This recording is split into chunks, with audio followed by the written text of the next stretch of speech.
you tell us what is the most common objection that you hear around SEO, and how do you resolve it?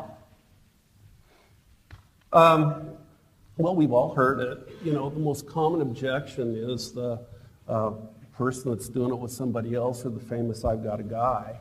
I just love that. I don't even know where to begin on that. I've got a guy too.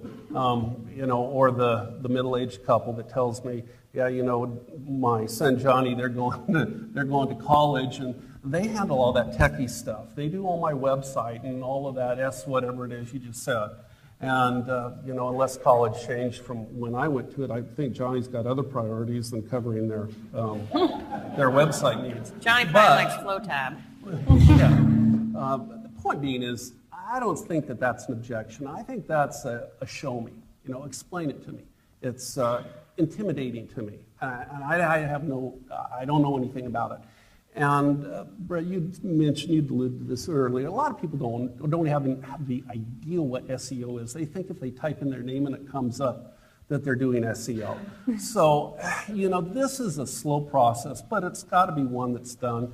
It does incorporate what I just explained to you about going into AMS down the road, but you've got to preface it by saying, hey, this is what SEO is. This is how people are actually looking for you. This is where the traffic goes. This is what happens, and this is the benefit behind you being on it.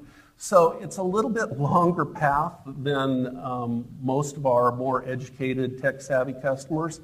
But again, incorporating, and taking it step by step and starting at the beginning and then going into the presentation and the AMS tab, it'll work for you. It's going to be okay. Excellent. And Johnny's going to be fine, by the way. He'll be okay.